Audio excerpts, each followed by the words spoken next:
So, ano yung mga bagay na meron ka? Meron ka bang smartphone? Meron ka bang tripod? Or meron ka bang corner dyan sa bahay ninyo na pwede mong gamitin na kung saan dun ka mag-shoot ng mga videos mo? Meron ka bang lapis at papel na kung saan may susulat yung mga ideas na gusto mong i-discuss sa YouTube channel mo? Anong meron ka? Tanong mo sa sarili mo yan. At dun ka mag-umpisa. That's number 1. Pangalawa.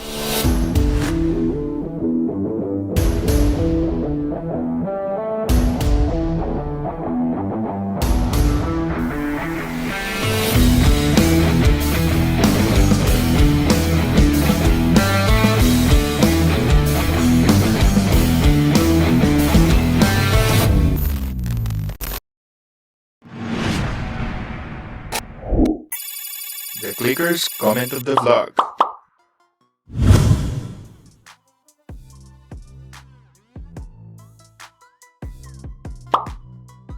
What I want on my channel by December 2021.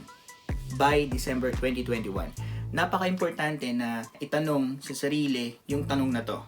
Okay? Ano yung goals mo sa channel mo? Ano yung clear, specific na target mo by the end of this year, 2021? Dapat clear sa'yo yun.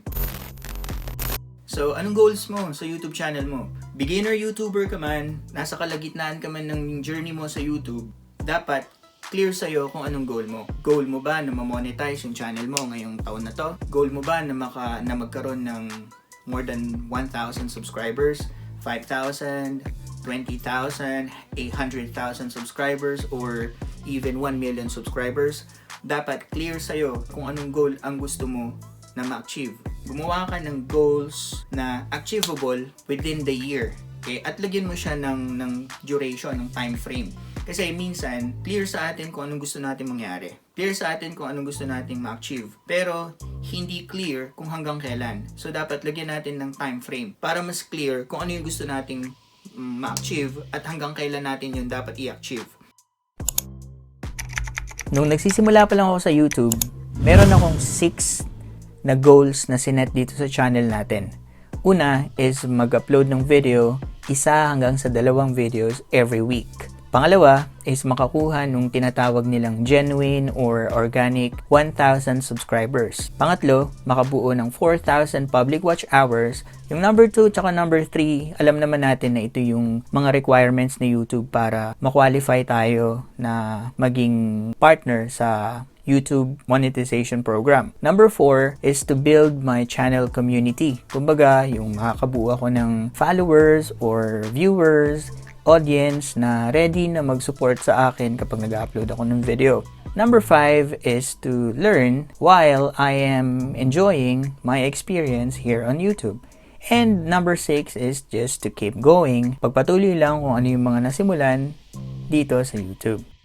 Ito naman yung mga goals na sinet ko mula nung na-monetize na yung channel natin. 1, to keep going. Yung ipagpatuloy lang kung ano yung mga nasimulan ko nung hindi pa monetize yung channel ko. Pangalawa, mag-upload pa rin ng 1 hanggang sa 2 na videos every week. Pangatlo, i-level up yung click-through rate ng videos natin. Pangapat is to level up my thumbnails. Dito yung point na nag-decide ako na magkaroon ng signature yung mga thumbnails na ginagawa ko. Panglima, i-level up yung title ng mga videos ko para mas maging searchable yung mga videos natin. Pang-anim is at least man lang invite tayo ng 100 na subscribers every month. Pang-pito is makakuha man lang ng at least 100 na views sa kada upload ko na video. Pang-walo is to keep building my channel community. Number 9 is to enhance my videos at least 1%.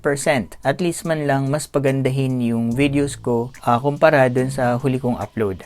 And panghuli na goal ko na dinagdag dito sa goal list natin mula na monetize yung channel is yung wag basta-basta mag-upload. Kumbaga, dapat pag-isipan ng maayos at paghandaan, pag-aralan ng mabuti yung video bago ko siya gawan at bago ko siya i-upload. Patungkol naman sa vlogging equipment, ano mga vlogging equipment naman yung goal mo na gusto mong magkaroon ka para mas ma-enhance mo yung paggawa ng videos mo sa channel mo? 'Di ba? Kahit ano pang goal mo when it comes to vlogging equipment, dapat clear sa'yo. At tingnan mo kung ano yung level of importance sa pag-acquire ng mga equipment na yon. Kailangan mo na ba na bumili ng laptop para mas makapag-edit ka na mas mabilis? Kailangan mo bang magkaroon ng drone para meron kang aerial shots sa mga travel vlogs mo? Or maybe hindi mo pa kailangan ng mga vlogging equipment dahil okay ka pa naman sa smartphone na ginagamit mo. So, dapat alam mo kung anong goal mo at isa-isahin mo silang i-achieve. Maglista ka ng lahat ng achievable na goals mo para sa channel mo at i-figure out mo kung paano mo sila unti-unting ma-achieve. Huwag kang magmamadali, okay? Huwag kang magpapapressure. Dahan-dahan lang, hinay-hinay lang. At ngayon, na-clear na sa'yo kung ano yung mga goals mo, ano yung target mo para sa channel mo for a certain period of time. Punta na naman tayo sa question number 3. Okay? What I need to achieve these goals. Okay? Anong kailangan mo para ma-achieve mo yung mga goals na to? Kailangan mo